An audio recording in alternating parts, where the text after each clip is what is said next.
All right. My belly button in my family is source of great humor because... Do you have an Audi? A big Audi? I do now. It's really one of the worst things that's happened to me. Did you have a hernia?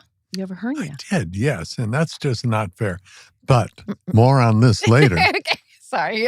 No, but it's worth it. I'll interview you. Yeah, which no, I love please. To do. I know. I listened to your podcast. We're I'd going rather- to come back that's to a long that. time ago. God. I know, but I want to talk about it anyway at some point.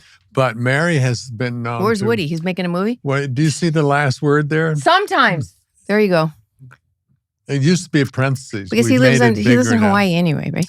Hawaii, Austin, Austin. and he genuinely moves around the world with great ease and films and shoots and visits, and I miss him very you much. guys are great. But LA's a little tough on his soul.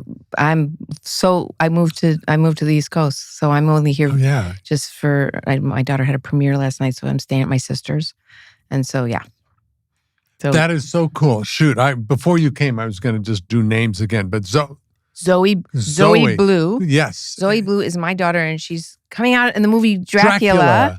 She's the lead. And I saw a clip. Amazing. Unbelievable. Yeah, she's a really incredible actress. And so we went last night. Patricia and I were her auntie and her mama and her nephew were there to support her. It was cool. This was the premiere? Last night, at the Chinese theater. So it was, oh my God, it was fun. It was a big fun moment. Big Hollywood. Yeah. She's gorgeous. I just saw clips, obviously. But a lot of people confuse her with Lily. Lily? You're Lily. My daughter Kate and Mary's daughter Lily. Yes. No, Lily, who's married to Lily Collins. Lily Collins, who's married to your beautiful. We'll talk about your goddess wife. Her son Charlie, is married to Lily Collins, and a lot of people confuse them. Can I just quickly here's our family. Yeah. Mary had 2 children, Lily and Charlie. Lily met a man named Charlie and got married. Charlie met a woman named Lily and got married. So we have 2 Charlie and Lily. That's so fantastic. We just called Charlie's end of the family the Collinses. It helps us. Yeah. Yeah, Lily Collins, who is magnificent. Yes, she is a good girl. I've known her parents for way before she was born. Wow. Yeah. Very both cool. Of them. Yep. Yeah. Bill. Yeah. He's doing great. He's doing okay right now. He's better. Great's not probably the right word. Way better. Oh, way yay. better. Yeah. I spoke to him the other day. He was very sweet. Tell him I said hi. I haven't seen him in years, but and Jill, the mama, we used to be quite close years ago. Yeah. Years ago. This is a rock and roll years ago. Very cool. So many things just came up that I wish I could remember where to jump in here. But usually I see you at Jane Fonda's house, surrounded by incredibly bright people. And I, over the years, watch every cool, astounding woman make a beeline for you to talk with you. Mm-hmm. And that would be my wife as well. And I know. And she sends her so love. Amazing. So we kind of bonded in a moment of being seated at the Monaco Film Festival or something. We were both there. And she told me about her incredible gift that she got where music comes through her and she's a songwriter. To me, that was like God, wow. I wish that is the neatest thing. And she kept it up. And she does it. And it's a real gift that she has. Gift. So I, of course, bonded with the music thing. And she's just always been beautiful to watch on film. And she just has a great energy. And then Jane, who I've known since I'm 19, really? Through the years, and then did she grab you and go? When I was young, know you. Yeah. When I was a kid, then I fortunately did come from a politically active family, so it was perfect, But I just had my Resist shirt on today, and I went to get my MRI, so I had to take it off. But I thought it was a perfect thing to wear today. But I ended up changing. Oh, so much to talk to you about. The First Amendment. Right? Yeah. The Committee for the First Amendment. Yeah, but let's back up okay, we're backing second, up. Because you are, in my brain and everybody's, and you're an activist. And we can talk about both. And I really get more delight out of talking about your activism or anybody's activism. Me too. But your career is astounding, and all the films you've made are astounding, and they are. And is this too far in the past, or it embarrasses you, or what? What was that? I think it's just I've just come out of this time where I was one of the people that came out against Harvey Weinstein. We put him in jail, and that was a huge impact on every level in society for women to be able to tell their truth, and harmful in ways that you wouldn't have thought. A lot of people protected him, and still behind bars, and so there's been there was a backlash with him before, and then that was just like wow, and then you have aging, and then you have all that. So, and I got divorced again, and I'm not coming up to maybe catching up to Elizabeth Taylor, but yes, I believe in marriage. And so I got married, Me too. Right? I've been married 3 times. Okay, so 4. I don't plan to anymore. One was a no, but anyway. But so that doesn't count. But I definitely love. So when I see you guys, because I've been completely alone, healing this thing that happened that moved me across the country, and no dating for 4 years. I just came to 4 years, like full on, and I really did it. Like I did, not the dating, not jumping into another thing, not feeling the whole of pain, like by distraction with another relationship, and did that. And on January 1st, which would have been the exact 4 years, I just I'm free. Wow. I'm free. And it's been. And coming to LA, I got out of LA, and I was like, I'm so glad I got out of LA, and I can't stand LA. It's too hard for my soul, like Woody. And then yesterday, I realized, I'm over that, and that's not hurting anymore. And I kind of miss LA a little bit. Like my friends are here. Yeah. I'm in a snowstorm up to my knees. So it was welcome home or back or whatever. Yeah. So I think your rabbi would be proud of you. So Rabbi, yeah. I listened to that podcast. I like Rabbi Finley. He's amazing. He lives in Israel. But I also I have to say, I was raised, but my father was Christian. My mother was Jewish. They decided to become Muslims. So we were raised with all religions. Tolerance. We had Ramadan. We had Christmas, we had Hanukkah, Hanukkah's more like a Hallmark, but Passover, and to celebrate all religions, and I honored them all, and Buddhism too, and everything. And so I just believe, God is love. Ultimately, I do that. Yep. That's ultimate. Let's stick where we are. Okay, so that incredible family you got raised in. And I love your sister Patricia. I know. I don't really know David, but I love him from afar. He's so amazing. Yeah, he's amazing. And he's makes me cry. He's in Nashville and on a farm. They moved over there, and the power went out, and the state's not really taking care of them. No, it's bad. Bad right now. It's really bad. Yeah. And he was supposed to be here with us, and he, was carrying buckets of water to the animals, and now his back is out, and he feels terrible, but he's just the most lovely, amazing human being. Yeah. All of them are, I love my sister. We've gone through a lot of stuff because we had Alexis, our trans sister, who died, and that was very... How long ago was that? I think it's, oh my gosh. I think I was working with your sister at the time. Trauma. It was so...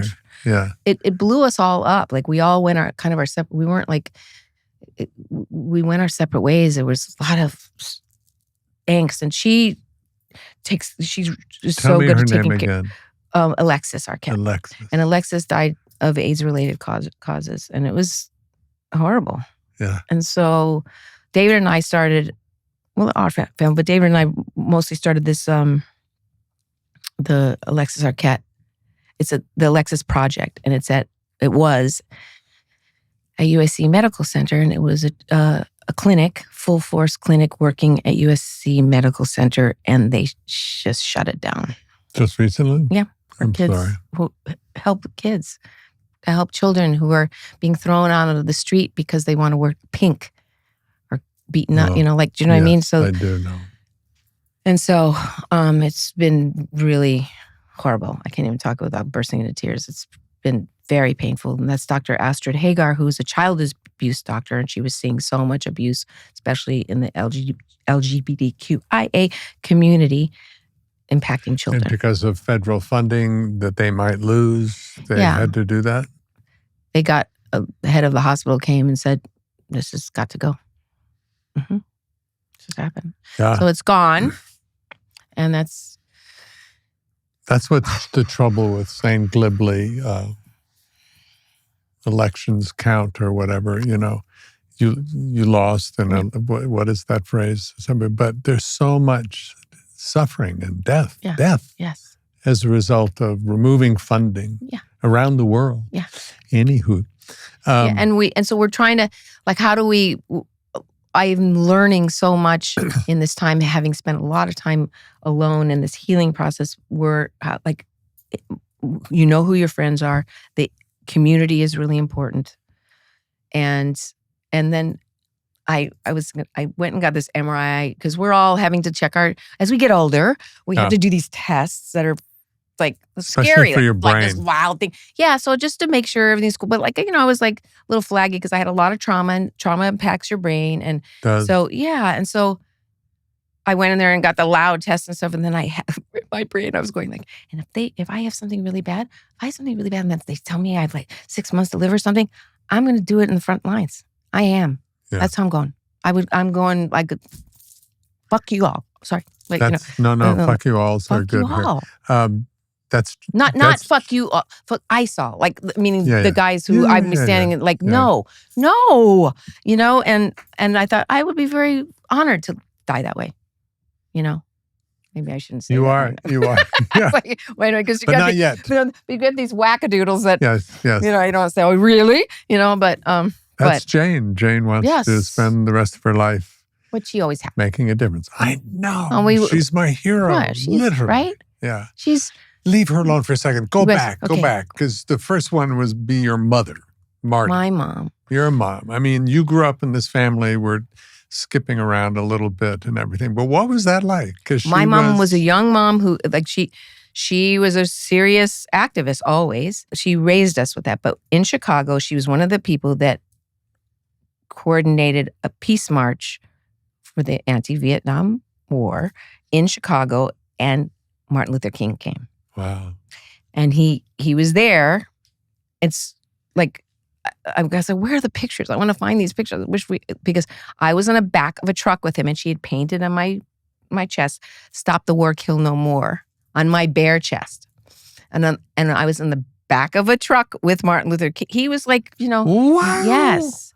And so I remember this moment, and he just looked at me and goes, "What's your name?" And I told him my name, and he goes, "Somebody put a shirt on the little girl." Well, he was thinking, "What's your name, bud?" But no. Yes. Yeah.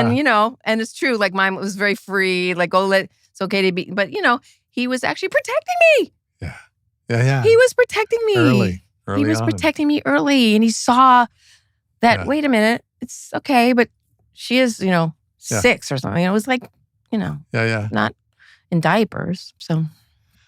Wow, what year do you think? When were you 6? So go backwards. It was 60 years, a long time ago. 65, 60 years? 6, yeah, something like that. Yeah, because I was.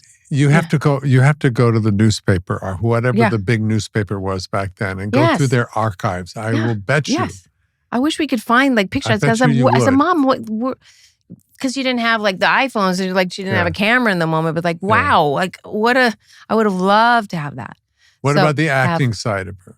Acting. So she was an actress, poet. She studied to be an actress. I mean, she did a lot of cheesecake modeling, stuff, toplessy things. That my brother David did a club called Bootsy Bellows. Basically, she was sort of was stripping. I love this. And her name was Bootsy Bellows. And so Bootsy Bellows, there were pictures, she wasn't alive, but she would no, wouldn't have liked that he found Bootsy Bellows and pictures and blew them up. But, but yeah, so an amazing she to raise money to feed the kid, me, really. I was the first one, so I'm the eldest. And so she did do that. She had a lot of shame about it. Then she taught acting, married an actor, musician. They both came from incredibly dysfunctional families, so they brought that stuff to the table. Yeah. And then, she worked through years and years of her own processing. She came from a violent mom. She herself had violence towards me a lot, and all the kids. I just had a conversation with Patricia because that happened to her too. Because I was always thinking that it was just me, but it wasn't. Yeah. And she goes, "No, that happened to me." And it was like, "Oh wow," I didn't. Wow, So then my mom worked very hard on herself and became a therapist for abused people, women and especially. Fantastic. And so worked through it, and had just gotten her license the week she died. And how long ago was that? So she was like 30 something years ago. Wait, I was. But she knew, had she met Rosanna Arquette, actor? Yeah. Star thing? Yeah, she did have like, I have like fangirl letters from my mom. That was kind of great. nice. She was very critical too. Jewish mom, critical. She had that. Yeah. So, and I have to work really hard on my judgment criticisms I didn't realize I had. Like, with your daughter.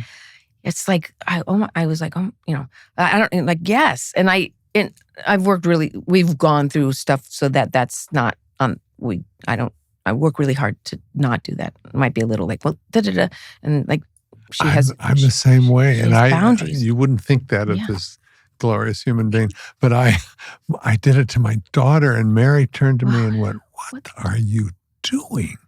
And it wasn't like for me. It was like, I think because for so many years I've done half-hour sitcom. You have 5 days to get it right. So everything that's right is great, move on.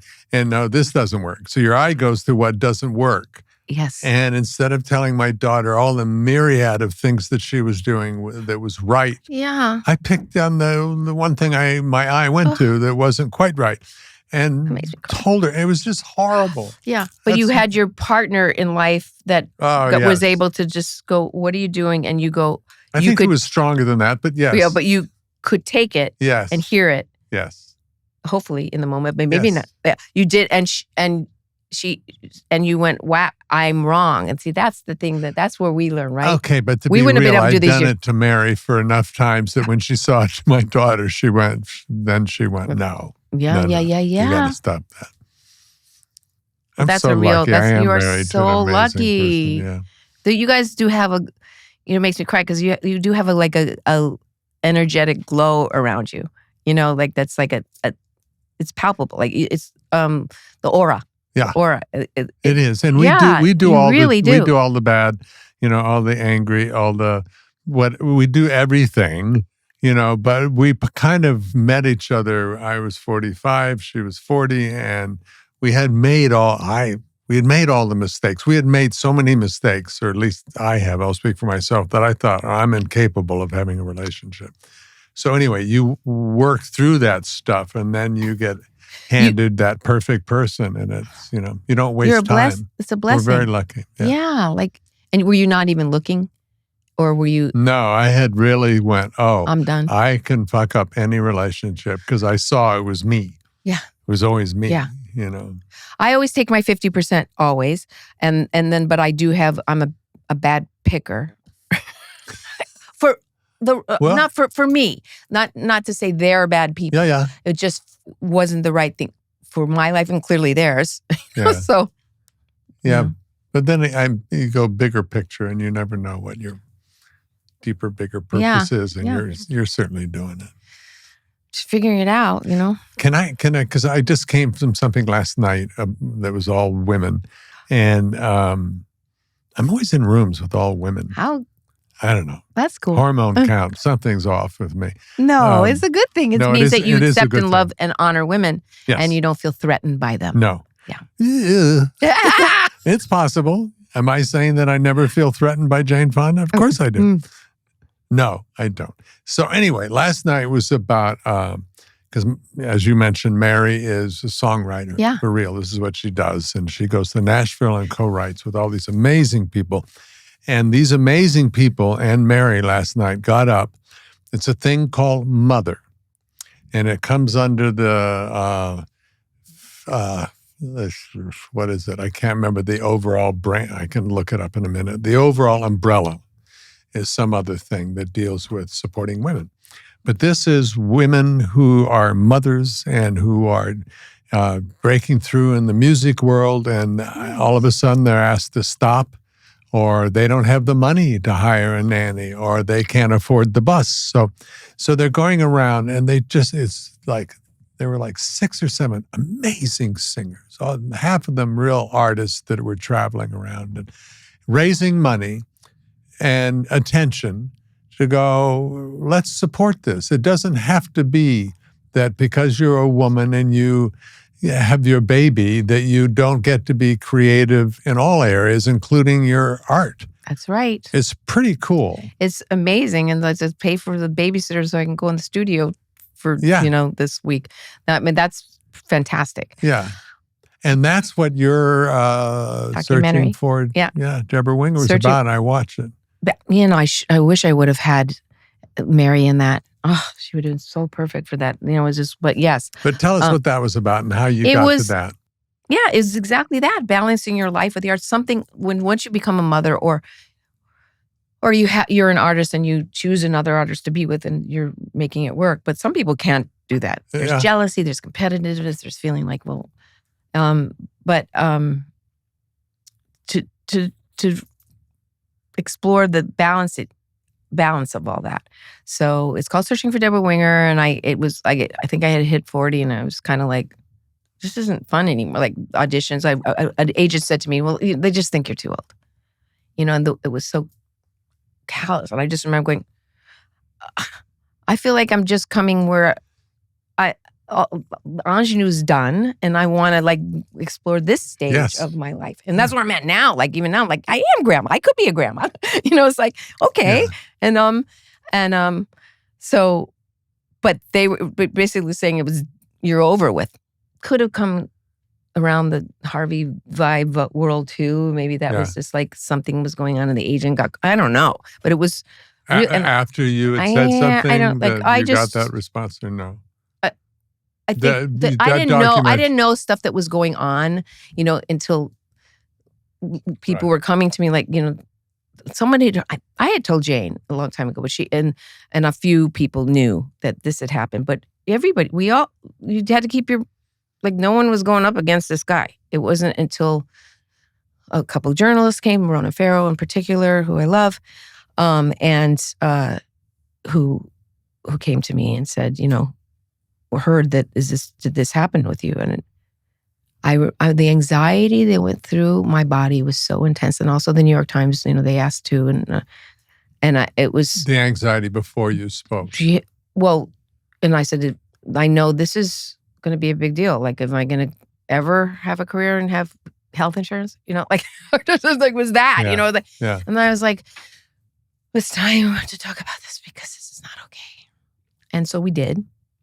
Many, many, many people were impacted. And then once we met everybody, it was a community and it was all of us. And the Me Too movement, of course, is Tarana Burke. And that was kind of hijacked but that she had been doing the Me Too was women in a basement telling their stories and having a support group, which was incredible. So, she is the person that started the Me Too movement. And so we always have to honor her, which I always did and knew.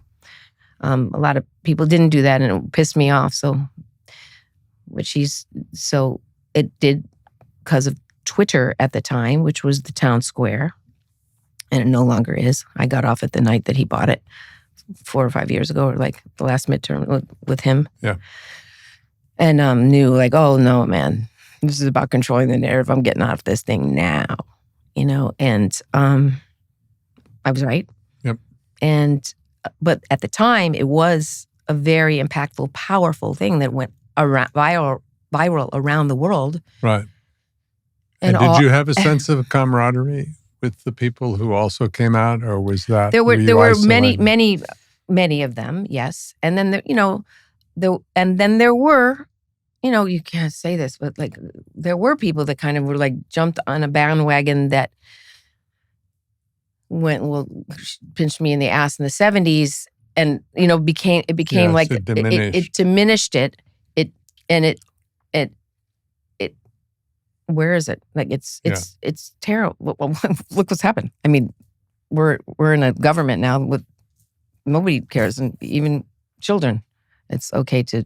I mean, they're just normalizing this horror, and so it's been quite a thing. So in the documentary you asked me about, it was balancing life as an artist, balance your life with your work, and the relationships and the marriage. Because something always, in my life anyway, took the backseat. It would be like, you go do a movie, but my daughter's just starting nursery school and I'm going to be on location in Canada. Like, I can't miss her first day of nursery school. This is so horrible. I remember having a complete, utter meltdown in my trailer, sobbing because I was missing my daughter's first day of nursery school. And it was actually the first day of the second year, thank God.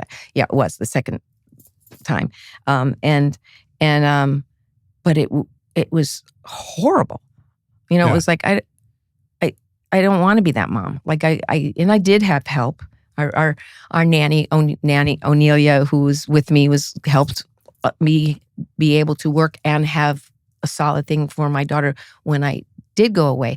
And the longest I would go away, the longest was 2 weeks, which was horrible. And then when she became a teenager, forget it. It was like, you need to be home. No. Oh, the other. No, it was like, no, I needed to be around.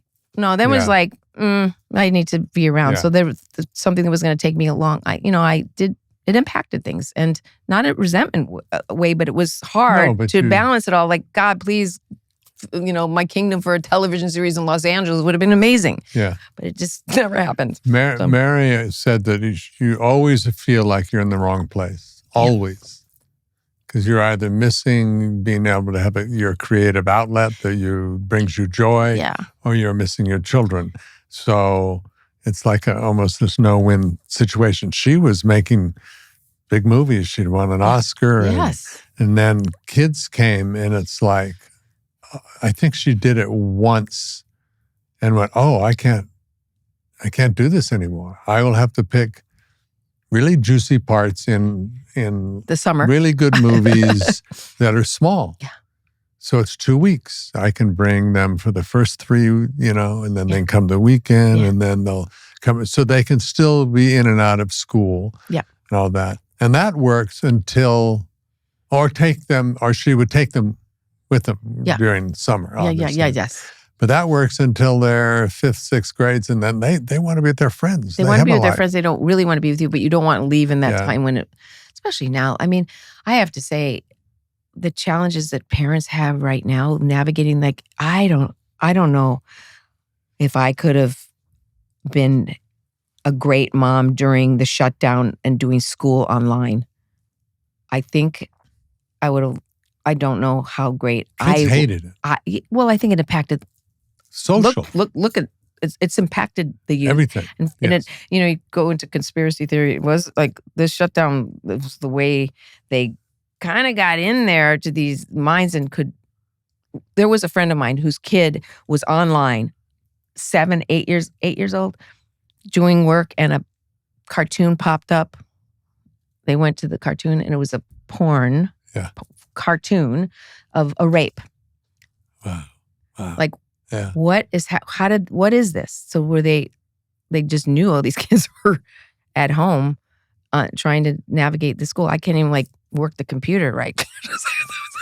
Get you online, what? No. It's just I'm freaking out about the new portals that we have to do medically. Like, what? I feel like a knucklehead. My daughter's too. So, Mom, Zoe says to me, Mom, you're such a knucklehead with this tech stuff. And I am. Me too. And it makes my brain hurt. And it makes me slightly angry. Yeah, me too. And then I don't do social media. And I don't. And I'm glad I'm not. But I also know that what I did was step off a train. The train this is the direction the world is going, obviously, clearly. I know. And I probably the AI thing, have you ever, does it just pop up, the thing that goes around? I'm really bad with this when the AI seems like it's listening to you, and I literally go, "Fuck you, Nazis!" I do. I was like, "Fuck you, Nazis! I don't want you to." And I had this whole thing was like a Google thing, and I was screaming at the, them like I said, I hate this Google thing, and then I couldn't get. I had to like look up something, would not let me do it. It listened to me and. Literally, I thought you were going to say it was going to just send you material on Nazis. She clearly loves Nazis, so let me give it. Did that really happen? You got locked out. Wow, that just happened last week, and I was thinking I was going crazy. And I did something where I was mad and swore, and it responded, in a gently admonishing way, and it was so effective. I apologized, and I think maybe that's why I didn't get barred.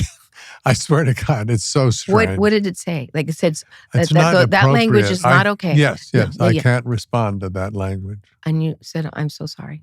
I did. Such an idiot. Well, but there's something. Have you seen this show Pluribus?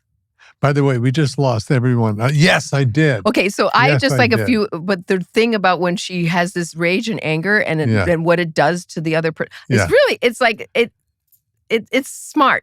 And I think, oh, wow, our moods are like, or you can not have the right, you can come from a place of reactivity, which is the thing I'm working at, like, and a mood, a dark mood or a bitchy tone can really affect somebody's life, and I think it's very smart. And I thought, I'm thinking of it that way. And can you imagine that, that screen or whatever, this little screen that I at will go to. Yes. And that little screen or what comes over it infuriates me, saddens me, makes me scared. And then you kind of pop back every once in a while, I look at myself sitting in a room by myself with this in my hand. Yes. Why am I doing that to myself? Because you can read and not have the same impact. You can read a newspaper. Yes. And it doesn't. We used to be able to read a newspaper. Who owns them now? But I mean, yes, give me a great newspaper with news. Okay, that's not propaganda. What's your cheery, because we're going down this rabbit hole, which is true. It's true, and it is scary. But I sit there and I look at my granddaughters and my grandson, and I go, well, I can't come up to them and go, this world is really fucked up. No. I can't understand how you're going to deal with, I know. So we do have to flip that narrative and go, they are smart enough. They have the tools. Maybe they will be able to navigate through this and get to the other side. Because empathy is going out the window with a screen. I really do believe in energy, like the energy that everybody carries, and like there's a darkness in the news cycle that's so dark. On both sides, by the way. Oh, yes. Both sides. Oh, yeah. Oh, yeah. No, I'm not. Because like, conflict. Oh, damn it. Like, I'm just like, dude, you guys are, what is happening? A lot of anger and fear on both sides. We've burned so many bridges together today. Yes. But we can rebuild them. Call me when you get your brain scan back. I know. I've been. I think what's getting me through this time too. I realize because that the theme is "We shall overcome." It's like a chorus of soulful singers singing "We shall overcome," and it's naive, and people think I'm naive. I have to hold on to that hope, and I know Jane has that. Although she's impacted, we're all like, this is. They want us to be scared. They want us to, and of course we're human beings. It's really scary stuff, and especially when people are being shot in the face for standing there protecting their neighbors. But the energy of fear is very, very powerful. And I think like if everybody's doing what they can do to bring awareness and just kind of stay out of the actual toxic energy of it. Yep. And, we dipped into the toxic stuff, you and I, just now. And I'm sitting there going, whoops. Should we go some positive stuff? Well, not whoops, because it's real. What we talked about was real. But I'm 78. I don't know how much. You are? Yeah. Ted. Oh, fuck. Is that bad? No. Oh, I'm really. No, I look really good. No.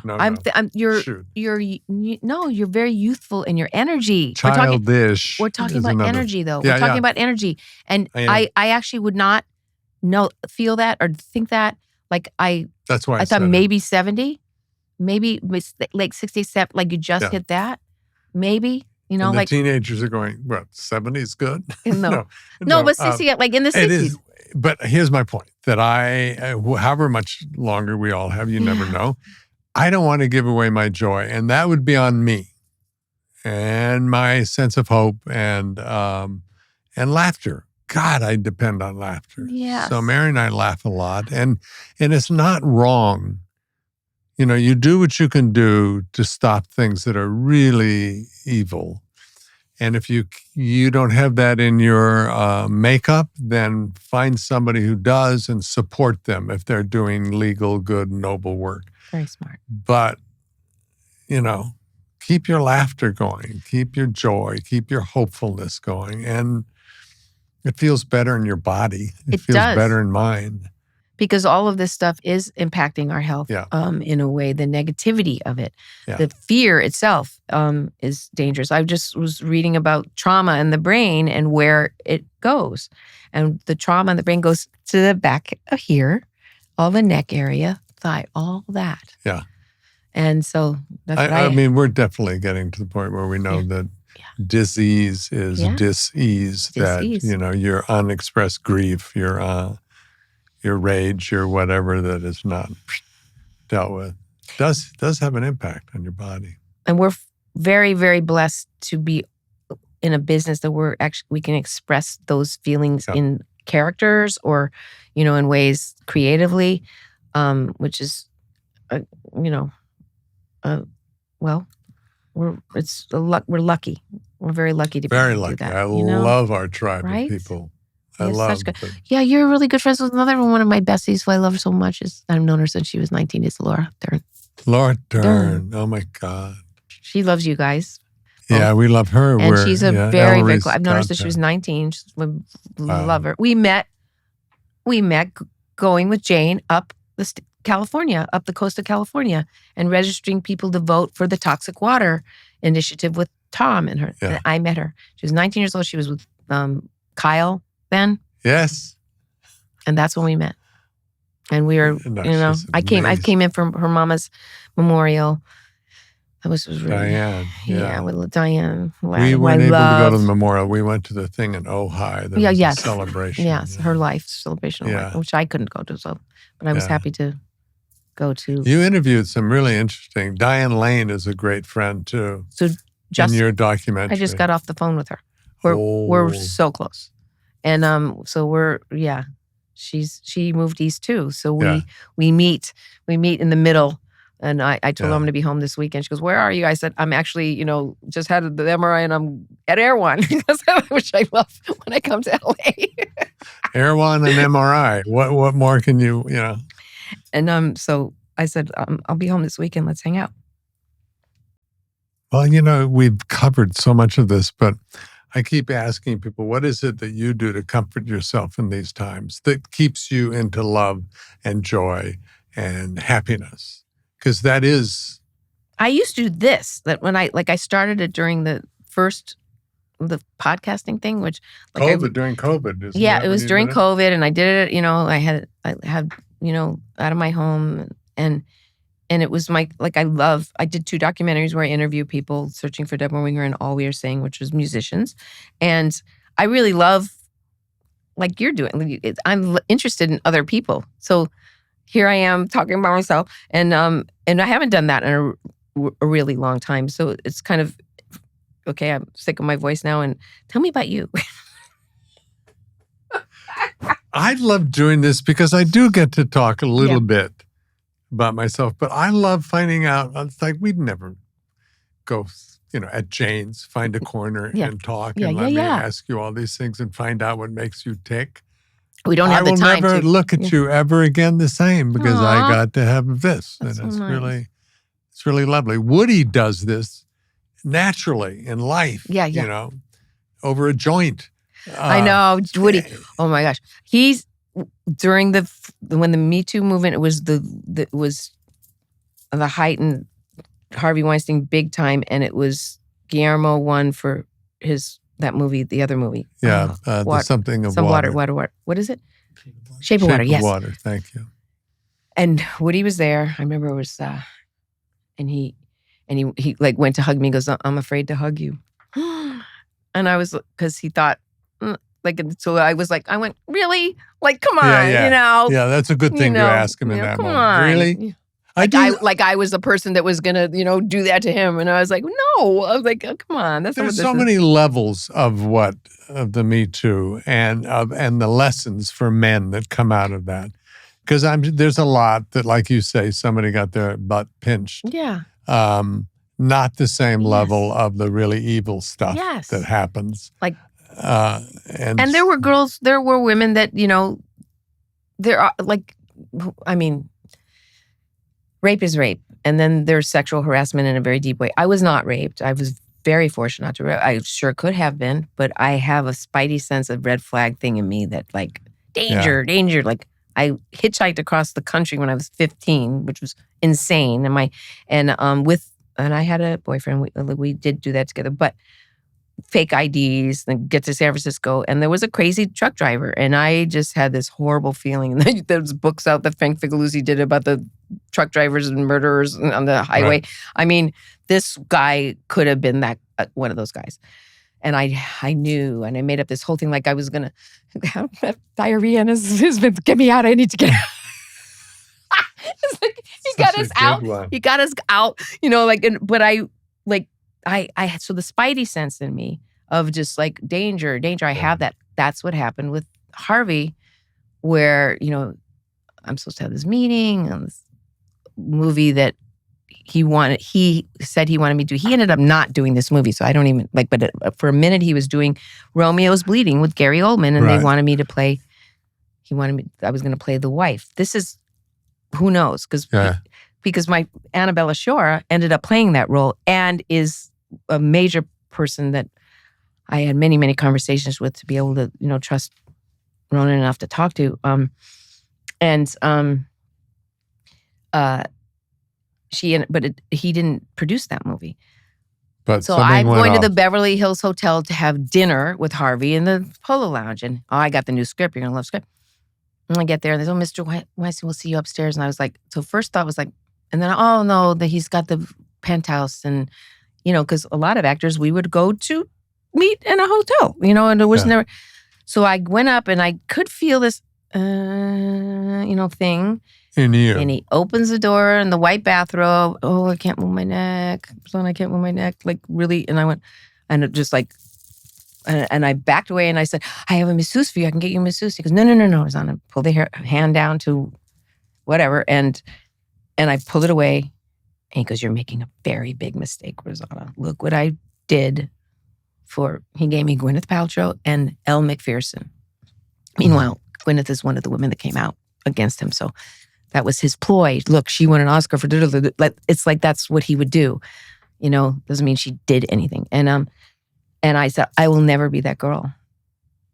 And I go in the elevator and I'm like, as soon as I got to the bottom, I knew, I just said, oh my God, this is it.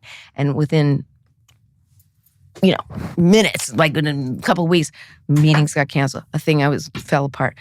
The worst reviews in the world of which now we know that he paid off people to do stuff like that. And it was brutal. And that was years before that we came out. So there was a slow down. That happened years before. It was like a slowdown happened. And I am in Pulp Fiction. Quentin Tarantino directed that.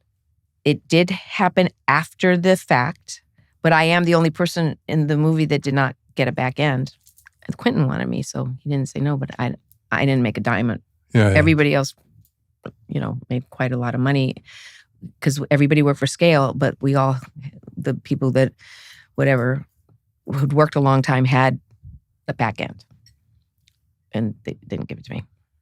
I think he used these people as like thinking that was a lure, like a fishing you in. Like, no matter how big you think an Oscar, and I think really, really evil. Yeah. Dark. Yeah. But I mean, I got in a lot of trouble, not a lot, but people were upset because he is in a horrible prison and he is in Rikers, and that place should be shut down. It's not for anybody. It's a human rights violation on every level. And so I kind of I want it shut down, and he's in jail. He's lost his career. He is a very sick man. I had this crazy thought of interviewing him in jail.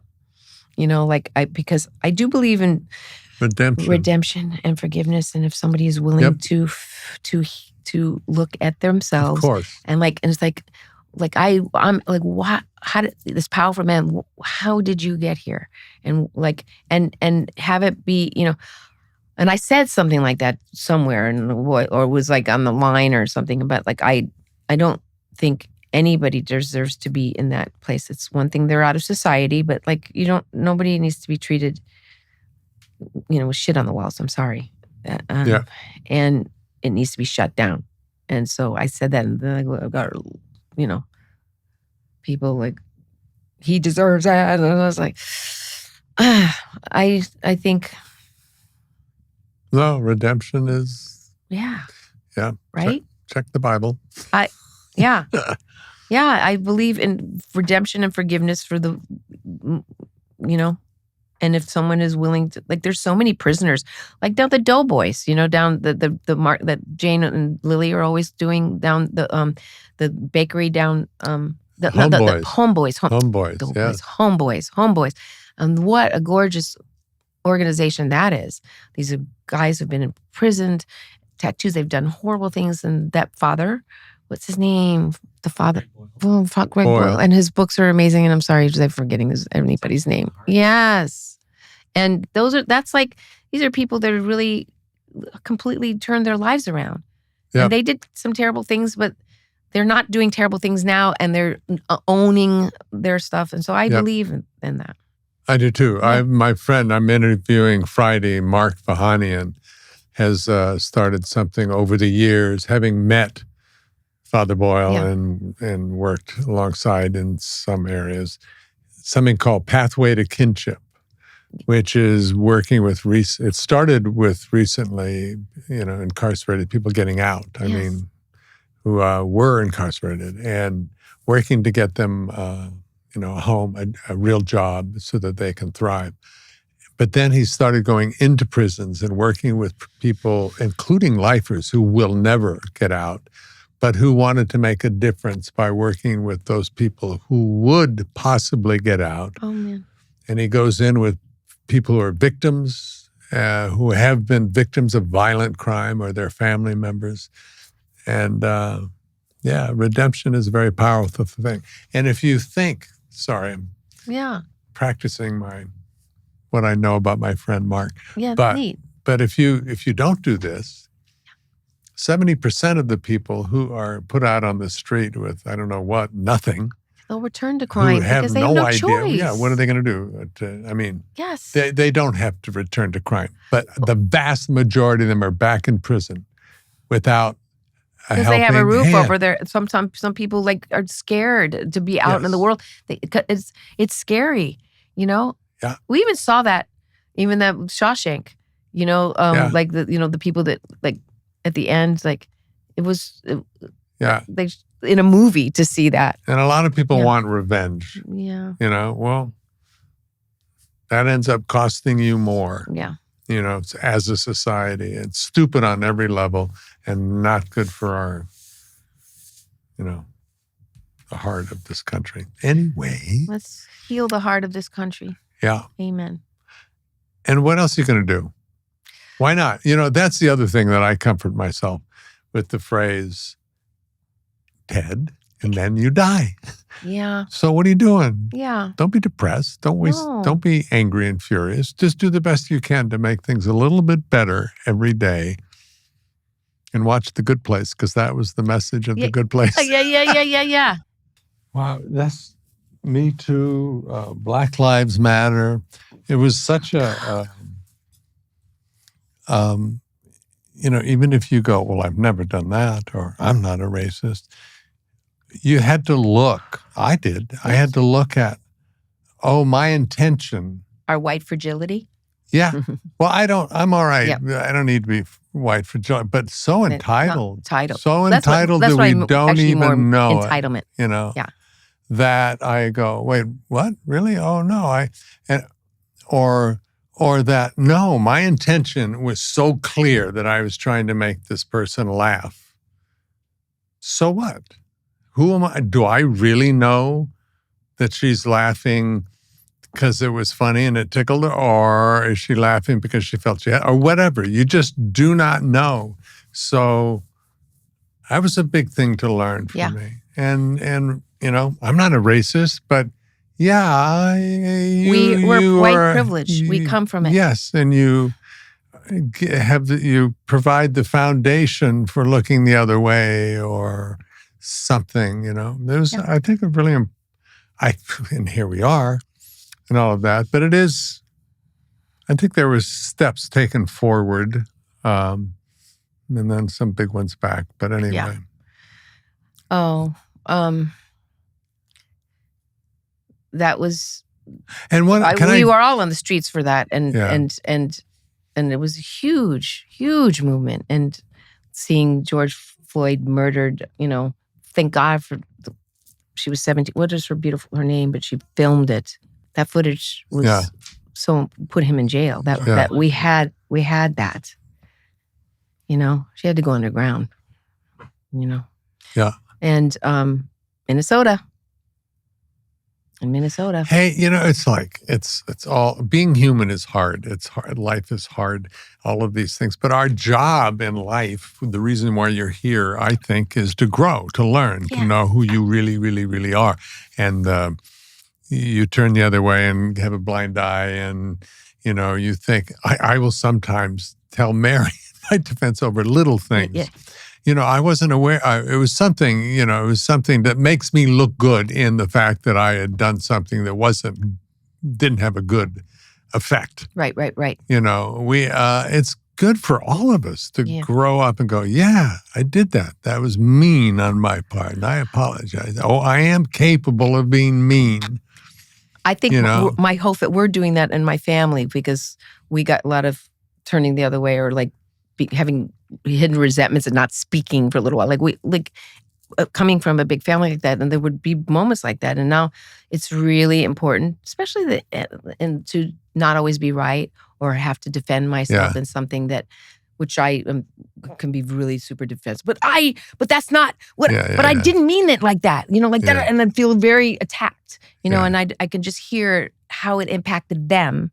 My response impacted them, and not have it be about me. It's about, it did impact them. I need to hear that and not do it like that. And also apologize. Okay, I'm really sorry. And, But that takes a lot of self-confidence. That takes a lot of self-awareness. And you can sit there and look at some part of the country that I certainly disagree with, but whatever. But you'd have to be able to go, that was wrong. It doesn't mean I'm a bad person. It just means that was wrong, and I need to see it, and there's a reason for me a direct reason to apologize. I need to do all those things, and it's so fucking liberating. Yes. But when I can look at myself when I do this, the only time I get furious at Mary is when she's right. Seriously, if she says you did da-da-da-da, I don't want to be da-da-da-da. I don't want to be that person, that man who does that. So no. Until I go, shoot. Yeah. Yes, I am that person too who can be mean. But that's why you're still together, and that's why she loves you, because you're willing to look at yourself and heal and grow from it. After a bit of a tussle, but yes. Yeah, but that's marriage, and that's also, but you're committed in the partnership of working through that stuff. Nobody's walking out the door. But don't you think that's the same thing that needs to somehow be able to take place in this country? Yes. Because we can be so fucking snotty. Yes. Oh, what you mean? The left? The left yes, can be so condescending, you know. Oh, you don't know what you're talking about. You da-da-da-da-da. I'm that way. And I am too. Jane is, I think, the person who has been able to, like, we're going to have a big tent. She's the person that has opened my eyes to, we do need to listen to, now I personally, you know, not going to dine with a Nazi. I'm not. I mean, that's a boundary crossing. Terrible food, but go on. Yeah. Sorry. Really stupid. Go on, please. I'm not crossing the boundary genuine. Of like the Ku Klux Klan pals, you know, like who are hanging people more than ever now. And that for me, no, I don't need to understand just because hate is hate and bigotry and racism for me is so evil. 100%. You need to be real. But would I when, for instance, I didn't agree with a lot of her policies, but when Liz Cheney did the right thing for the January 6th committee, I honor the people that believe in democracy. I don't know if we would have been here if John McCain was still around in the Senate. You know, like, I mean, here, I mean, you know, interesting, the guys who got brain cancer in this time, you know, like taken out. And it was like, did they do that to them? Like my brain goes like, what happened? You know, to be able to sit down with someone who was a Republican at the time. I could have a conversation and not agree, but not this. My daddy was a Republican back when it meant something. And you were a very strong environmentalist. Yes. Republicans invented that, really, or, you know. Wow. Did a lot of work. And the most condescending part of my father towards my mother, the liberal Democrat, was you don't really understand money. That was the worst. You know, that was the argument. Fiscal, you know. Where were you raised? Arizona, Flagstaff, mostly. Oh, wow. Yeah. Well, I want to thank you also for Oceana and the work that you've done to help our oceans, which I've been, you know, you've really made a real impact. Oceana has. Yeah, Oceana really has. And we're up against it again, by the way, in California with offshore oil drilling. No, there's a. So that's we need to all be very vocal and get out there because no one, Republicans and business owners, people who have a stake about the coast and tourism and all of that, do not want offshore oil drilling. No. It's very punitive at the moment. But so we need to get out there and share how much we love our state, and we don't want that. Yeah, I'm not here anymore. Like, I got really sad when I moved to another state. I don't even say, but I'm in New England. And I cried when I said, but why do I have, because I have my business manager here, my doctors are here, so I'm here a lot. But I was like, I don't want to give up my California driver's license. Can I keep my California driver's? And I couldn't. I wasn't able to, and I had to get rid of it. And I was really sad about it. I said, wow, I'm really gone from California. And this was, you know, the Joni Mitchell California song was going through my head, and this trip was like, I miss it. And there's so many wonderful people here. And how about Joni Mitchell? Right. Yeah. I know Joni.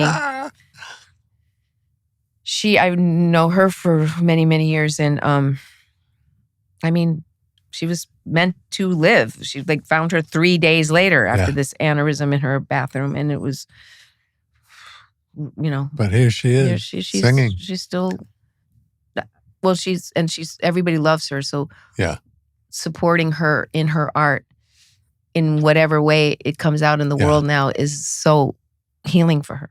Check out Mother. Yeah, I love it. Check it out. I love this so much. It's a really wonderful thing, and you should, when there's something around here or in your neck of the woods. And I love that they're so helping young musicians to be able to do their art. Yeah. I love anybody who's able to do their art and needs to do, because when it's in you and you must create and you must make music or must paint or must write, and that to be taken away, like the documentary that I made, Searching for Deborah Winger, opens with the movie The Red Shoes. It was a very expensive clip, but I did know Michael Powell was married to Thelma Schoonmaker, who is Martin Scorsese's editor. And so that was a really important clip for me. I wanted to open the movie because she has to choose between her life and her art, either dance or her love, but she couldn't have both. So she dances herself in front of a train. So it's always been the theory and the theme in my life where I have these men, most of them, not all, but that were like really threatened or jealous of what I did. And so, I'd either shrink myself or build them up or like not be able to really focus on me. And this past 4 years has been great because I have been alone and haven't even dated and like been celibate. I know, okay. And it's weird, but powerful. Yeah. Very. Yeah. Yeah. And good. And I was able to look at my shit in this time. Like, I am overreactive. I am so defensive. I am judgmental. These things that I thought I wasn't, like, I'm not, but I was doing these things. Yeah. So by being alone and not having anybody point it out also in a way where I could actually see it for myself and blame anybody for judging me, I ended up healing a lot of it, working on it till the end of my life, of course, but much better, I think. And then I would be, if I did ever have a relationship again, with the fact that I'm even saying that, because I was like, I'm done, man. I am done. All the best women I know, except your wife, like, are done. They just don't want to. That's what she said, by the way, literally, right before we met. She said, I know I look like I'm the kind of person who'd be good at relationship. I'm not. And I was saying I could fuck up anyway. And then we met. Yeah. That's so nice. It makes me so romantic. And everybody is, that would be great. Like if I had that kind of. Yeah. But it's also what we wanted and needed in life, to grow as human beings individually and together. A lot of people can grow on their own. When she goes away, you can miss her, but you're excited that she's doing her thing and you don't feel threatened by it. Yes. And the world gets very gray and bland and I think, why am I so depressed? And then I go, I'm not depressed. It's just the difference between my endorphin level when she's around and when she's not is so dramatic. I feel like until I finally snap out of it. And then I party. I just party down. What's the longest you're away from each other? We had a 2-week rule. Where 2 nights is like. Yeah. Do you go and does she need her own space to create so that she's in Nashville doing her thing? Do you ever go to Nashville? And yes. Oh, so you do. Yeah. Okay. When you she should see works, David, my brother David. They have to frame me out of the picture because I'm tied to her hip. So, but I get to be in all her movies. They just frame me. Give her my love. I will. I want to hear the songs she writes when she's away. I will. Hey, have you she won a Critics' Choice Award for something she co-wrote. No. What? Did you ever see Wild Rose? Jessie Buckley. It's in a beautiful film, English film. No, but I want to immediately because I do love her. Oh, she's amazing. Check it out. But her character at the end, she's a singer who wants to break into Nashville and comes home and realizes home is where she needs to be, kind of story. And the last song that she's singing in Glasgow, Mary song? Is nice. Mary and her co-writers. Yeah, she wrote it with Jessie. No. Oh, okay. She 2 or 3, I think, people in Nashville have credits for it, but Mary. That's wonderful. And she won, tied. They did. They tied with Elton John. That's fantastic. Which is so much better than winning it outright because now their name is next to Elton John. That's so great.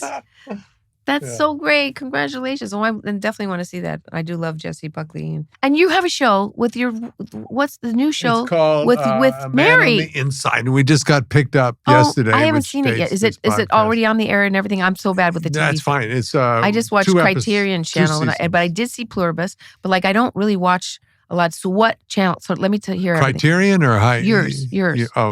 It's Netflix. It's you're on Netflix. Okay, great. Okay. And we've had 2 seasons and we just got picked up for the 3rd. And Mary was, why? What? No. Oh my God. When I'm on your podcast, they'll start. No. But so this is the 3rd season and Mary is going to be on this new season. Well, I can't say. Oh, okay. But she was on the 2nd one. Oh, okay. Oh, okay, great. Yeah. Okay, exciting. That's neat. I love it. Me too.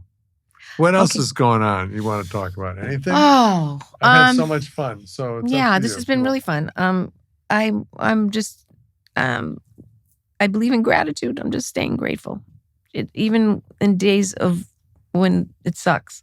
Just to simple. It's snowing out there. Where I am, so high, but I have heat. I have food. So many people are not okay right now.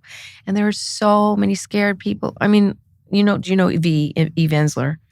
Do you know Eve Ensler? No, I don't. Oh my God. This is somebody you should bring on your show. She's a very, very close friend of Jane. She wrote the Vagina Monologues. And she she has an incredible playwright, but she's also done this play called This Is Crazy about mental health that's so incredible. And did a night of it. Jane did, me and Mark Ruffalo and really wonderful actors, and we did a reading of it. But she's somebody really worth. I would love to. Yeah, she's a powerhouse. But she was telling me there are so many families that are afraid to venture out because of ICE, and so they're starving, and they're like in the homes, and so there's, we have to help them. This is terrible. And people are. Huh? Yes, there are people that many people. That's what we're seeing, which is needed to happen. I mean, I'm going to say this out loud, but you just did it have to take 2 white people getting shot for people to kind of wake up? I mean, it's like where it's Probably. whoa, suddenly it was like, no, this happens every day, folks, but everywhere.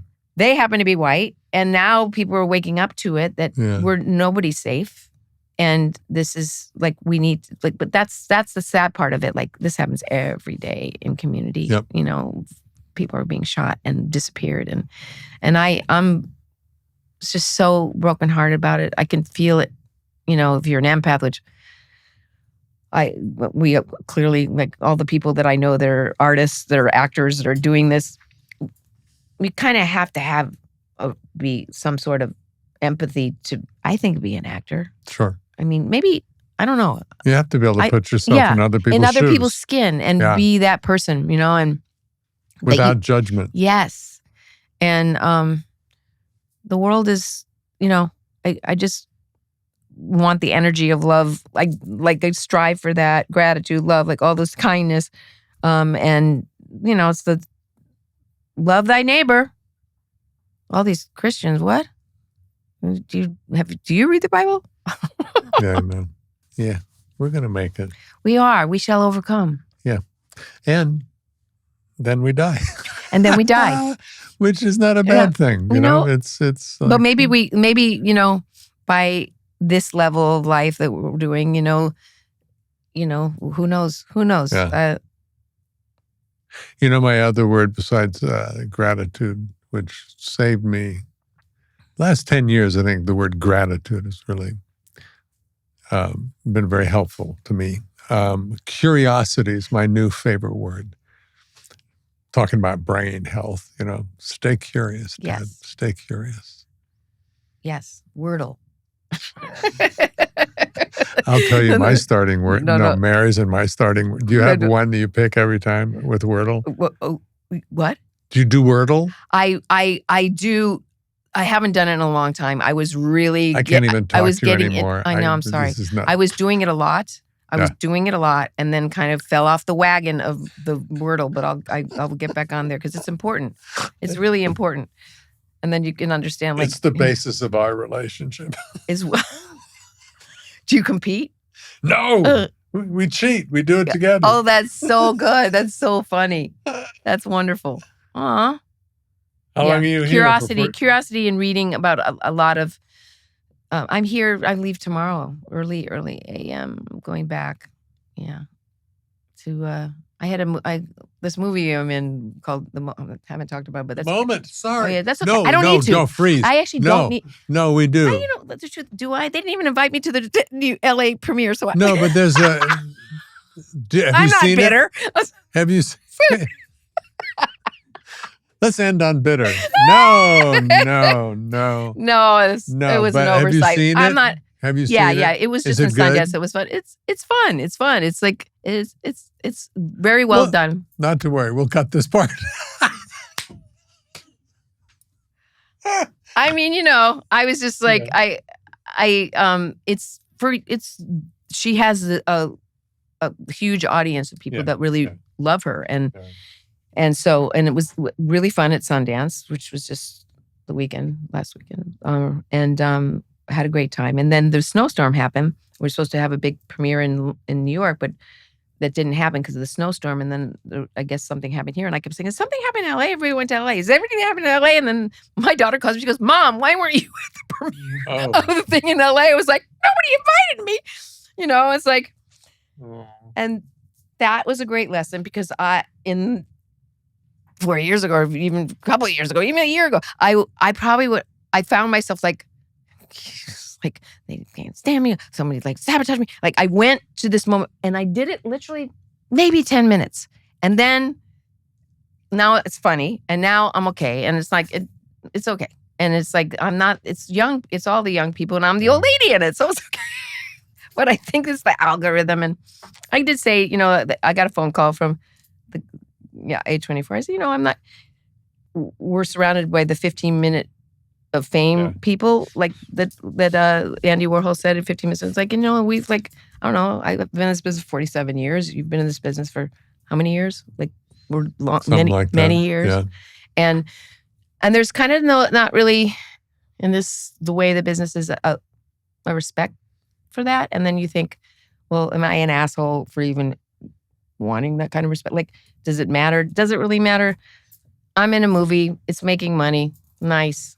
God bless you. Thanks for asking me to be in it. And I'm grateful. Yep. I figure I'm going to work because they need older people to stand next to the younger people to make the younger people more visibly, obviously younger. Yeah. And it's true. And they need silly, very silly white men, especially silly white older men who still think they're in the game. That's funny. So I got jobs. But you are. You've always, and you're lucky that you are. I adore you. So I will go across the room at any party and feel like I have the right to now talk to you. Yeah. And bring Mary. But you are, you're an incredibly talented actress. Thank you. And you're very wise. Thank you. And you're like a stateswoman who has been around long enough and doing actively good things for the world. I love watching women who I consider some of my heroes flock to you. You're very cool, Rosanna Arquette. Thank you. Thank you so much. I'm very honored to be here, and thank you for having me. And travel safely. Yeah. Bye. Bye. I hope you enjoyed this episode of Where Everybody Knows Your Name, sponsored by Nature's Bounty.